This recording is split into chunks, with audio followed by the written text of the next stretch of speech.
27 अक्टूबर 2022 की सुबह DG ISI general Nadeem Anjum ने डीजीआईएसपीआर के साथ एक तहलका खेज प्रेस कॉन्फ्रेंस की थी।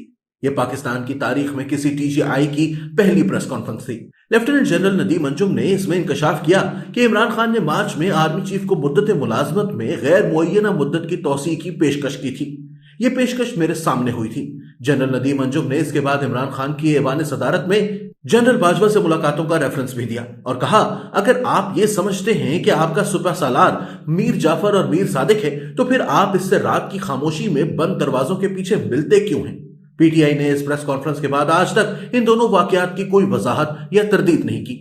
हम पहले गैर मुअय्यना मुद्दत की एक्सटेंशन की तरफ आते हैं। ऑपोजिशन ने जब अदम एतमाद की तहरीक जमा करा दी तो इमरान खान ने बचाव की कोशिशें शुरू कर दी।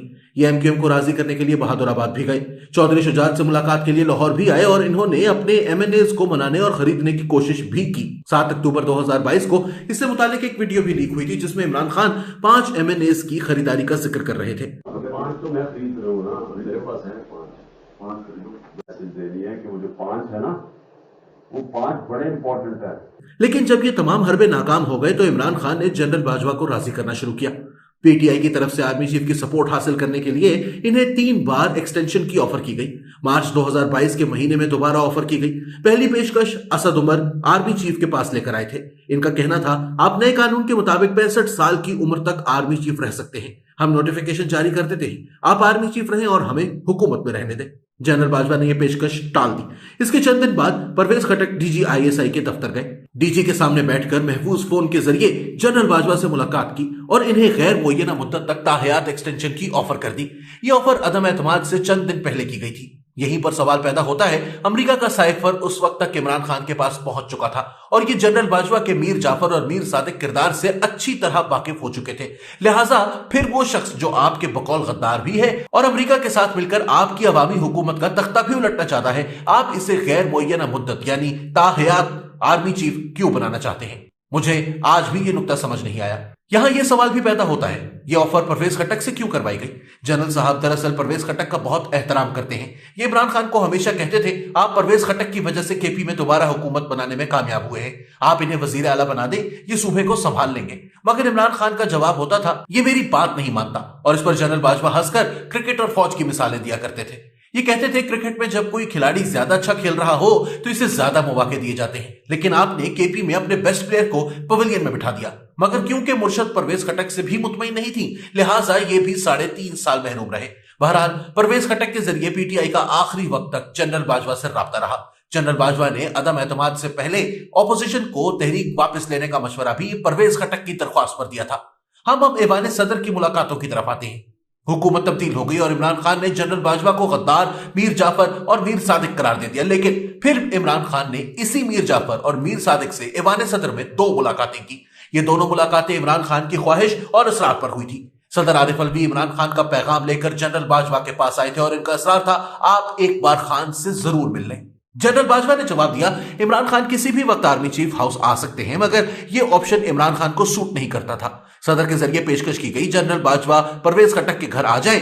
जवाब दिया गया, आर्मी चीफ के साथ सिक्योरिटी होती है, ये जब परवेज खटक के घर जाएंगे तो पूरी दुनिया को इल्म हो जाएगा। इसके बाद फैसला हुआ, ये मुलाकात ऐवान सदर के रिहायशी जोन में होगी। वेन्यू और तारीख के तयन के दौरान एक ऐसा मरहला भी आया जब सदर आरिफ अलवी को बताया गया, सर आपको जानवरों से मिलने की क्या जरूरत है? और दूसरी तरफ से हंसी की आवाज आई। बहरहाल ऐवान सदर के रिहायशी इलाके में रात के वक्त आर्मी चीफ और इमरान खान के दरमियान 2 मुलाकातें हुई। दोनों मुलाकातों में इमरान खान के साथ शिबली फराज जबकि जनरल बाजवा के साथ मेजर जनरल मोहम्मद इरफान थे। ताहम ये दोनों हजरात मुलाकात के कमरे में दाखिल नहीं हुए। इमरान खान और जनरल बाजवा के दरमियान 1-on-1 मुलाकात हुई और ये दोनों 45-45 मिनट की मुलाकातें थी। इमरान खान दोनों मर्तबा जल्दी में थे। मुलाकातों में क्या हुआ ये मैं सरेदस्त नहीं बता सकता, ताहम 2 नुक्ते जरूर बयान किए जा सकते हैं। इमरान खान से पूछा गया, सर क्या मैं आपको वाकई मीर जाफर और मीर सादिक महसूस होता हूं? इमरान खान का जवाब था, ये मैंने आपको नहीं कहा था, मैं हमेशा मियां नवाज शरीफ और शहबाज शरीफ को मीर जाफर और मीर सादिक कहता हूं।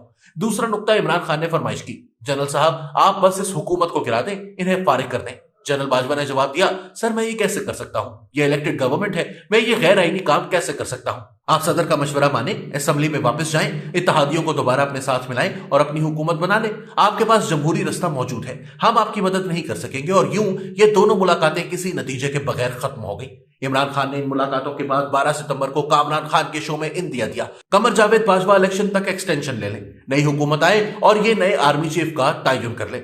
खान साहब मुल्क की बेहतरी के लिए एक्सटेंशन का रास्ता निकालने के लिए भी तैयार थे। कामरान खान के इंटरव्यू के बाद प्रेशर आया तो पीटीआई ने इस बयानिए को गलत और सियाको सबाक से हटकर करार दे दिया। मगर चंद दिन बाद इससे मिलती जुलती ऑफर सदर आरिफ अलवी ने भी जनरल बाजवा को कर दी और यह एक्सटेंशन की तीसरी ऑफर थी। सदर की ख्वाहिश थी जनरल बाजवा एक ट्रुथ एंड रिकंसिलिएशन कमीशन बनाए और अपनी निगरानी में इसकी रिपोर्ट मुकम्मल कराए। जनरल बाजवा का जवाब था, ट्रुथ एंड रिकंसिलिएशन जरूर बनना चाहिए, हम सबको अपनी अपनी गलतियों का एतराफ करना चाहिए, लेकिन ये कमीशन अगर मैंने बनाया है तो समझा जाएगा कि मैं एक्सटेंशन लेना चाहता हूं और मैं मजीद तौसील नहीं लेना चाहता। और यूं एक्सटेंशन की तीसरी कोशिश भी जाया हो गई। जनरल बाजवा ने इसके बाद मलिक मोहम्मद अहमद के जरिए नवाज शरीफ और कोर कमांडर्स की मीटिंग में सीनियर ऑफिसर्स को भी साफ कह दिया, मैं किसी किस्म की एक्सटेंशन नहीं ले रहा। और 5 अक्टूबर 2022 को वॉशिंगटन में भी एक्सटेंशन ना लेने का ऐलान कर दिया। पीडीएम और पीटीआई को जब यकीन आ गया कि एक्सटेंशन नहीं हो रही तो दोनों तरफ से नया मुतालबा सामने आया। हुकूमत जनरल फैज हमीद और पीटीआई जनरल आसिम मुनीर को आर्मी चीफ नहीं देखना चाहती थी। जनरल बाजवा आसिम मुनीर को पसंद करते थे, ये समझते थे इनके साथ 2018 में ज्यादती हुई। इनका ख्याल था अगर जनरल आसिम मुनीर चीफ बन जाते हैं तो इमरान खान की नफरत अगली क़यादत तक चली जाएगी। इनका ख्याल था जनरल आसिम मुनीर को chairman joint chiefs of staff committee बना दिया जाए और जनरल साहिर शमशाद मिर्जा को आर्मी चीफ। मलिक मोहम्मद अहमद ये पैगाम लेकर मियां नवाज शरीफ के पास लंदन गए। नवाज शरीफ ने जवाब दिया, आप नामों की समरी भिजवा दें, ये फैसला वजीर आजम करेंगे। ताहम इस दौरान शाहिद खाकान अब्बासी भी आर्मी चीफ से मिले। जनरल बाजवा ने इन्हें भी सूरत हाल समझाई और इन्हें जनरल साहिर शमशाद मिर्जा का नाम दिया। लेकिन चंद दिन बाद मियां नवाज शरीफ ने अपना एक कारोबारी दोस्त जनरल बाजवा के पास भिजवा दिया। इस दोस्त के दोनों के साथ देरीना ताल्लुकात थे। इसने आर्मी चीफ से 2 सवाल किए। एक, दोनों उम्मीदवारों में से ज्यादा दबाव कौन बर्दाश्त कर सकता है? जनरल बाजवा का जवाब था जनरल आसिम मुनीर। दूसरा सवाल था, अरबों के साथ किसके ताल्लुकात ज्यादा अच्छे हैं? जनरल बाजवा का जवाब था जनरल आसिम मुनीर। और यूं जनरल आसिम मुनीर का फैसला हो गया। मियां नवाज शरीफ ने शहबाज शरीफ को जनरल आसिम मुनीर का नाम दिया और छुट्टियों पर यूरोप चले गए।